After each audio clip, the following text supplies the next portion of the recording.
आज आर्य समाज की भी 150वीं जयंती है और इस मौके पर दिल्ली के रोहिणी में अंतर्राष्ट्रीय आर्य महासम्मेलन 2025 का आयोजन किया गया। इस महासम्मेलन का उद्घाटन खुद पीएम मोदी ने किया और उन्होंने आर्य समाज के योगदान की कहानी भी सुनाई। पीएम मोदी की जुबानी सुनिए आर्य समाज के योगदान की कहानी इस रिपोर्ट में। आज पूरे विश्व में हिंदुत्व का परचम लहरा रहा है। आज विश्व में न सिर्फ हिंदू संस्कृति को वो मान सम्मान मिला है जिसकी वो हकदार है, बल्कि आज दुनिया में बहुत लोग हिंदू संस्कृति से सीख ले रहे हैं, इसे अपना रहे हैं। दुनिया में हिंदुत्व का परचम लहराने में यूं तो कई संस्थान और लोगों का नाम है। सालों से हिंदुत्व की रक्षा करने और उसको सहज कर पीढ़ी दर पीढ़ी हिंदुत्व के महत्व को बताने का काम कई तरह से किया गया है। ऐसे ही सिद्धांतों पर बना आर्य समाज जो सालों से सामाजिक बुराइयों को खत्म करने और हिंदुत्व को सहेजने का काम करता आया है। शुक्रवार को उस आर्य समाज की 150वीं वर्षगांठ और महर्षि दयानंद सरस्वती की 200वीं जयंती के उपलक्ष्य में अंतर्राष्ट्रीय आर्य महासम्मेलन का आयोजन किया गया, जिसका उद्घाटन खुद पीएम मोदी ने किया।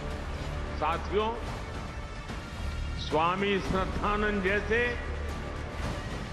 आर्य समाज के अनेक मनीषी जिन्होंने धर्म जागरण के जरिए इतिहास की धारा को एक नई दिशा दी, आज ऐतिहासिक क्षण में उन सबकी ऊर्जा और आशीर्वाद भी शामिल है।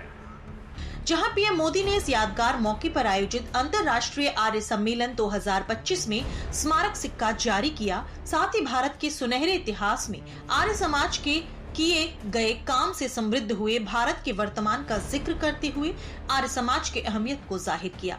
साथ ही आजादी के बाद आर्य समाज के योगदान को भुलाने के मसले को भी सामने रखा। मैं इस मंच से ऐसी कोटि कोटि पुण्यात्माओं को नमन करता हूं, उनकी स्मृति को प्रणाम करता हूं। 150 साल पहले देश में मुंबई से शुरू हुए आर्य समाज की स्थापना और उद्देश्य के बारे में भी कुछ बातें जान लेते हैं। आर्य समाज स्वामी दयानंद सरस्वती द्वारा 1875 में मुंबई में स्थापित एक हिंदू सुधार आंदोलन है। ये आंदोलन वेदों को अचूक मानता है और मूर्ति पूजा, अवतारवाद और जातिवाद जैसी सामाजिक बुराइयों को खत्म करने पर जोर देता है। आर्य समाज महिलाओं और शूद्रों को भी यज्ञोपवीत धारण करने और वेद पढ़ने का अधिकार देता है। वेदों का महत्व, शिक्षा, समानता, धर्मांतरण का विरोध, मानव सेवा और सामाजिक सुधार जैसे सिद्धांतों पर काम करता है। इस दौरान पीएम मोदी ने राष्ट्रपति द्रौपदी मुर्मू की राफेल फाइटर जेट की उड़ान और विमान को कंट्रोल करने वाली स्क्वाड्रन लीडर शिवांगी सिंह के नाम का भी जिक्र किया। अभी 2 दिन पहले ही हमारी राष्ट्रपति द्रौपदी मुर्मू जी ने राफेल फाइटर प्लेन में उड़ान भरी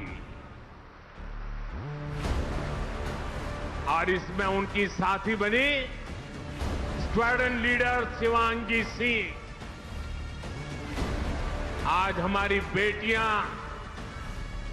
फाइटर जेट उड़ा रही हैं और ड्रोन दीदी बनकर आधुनिक कृषि को भी बढ़ावा दे रही है। पीएम मोदी ने हर एक सेक्टर में नारी शक्ति के सामर्थ्य की मिसाल देते हुए इस नए भारत की महिला शक्ति को आत्मनिर्भरता का प्रतीक करार दिया।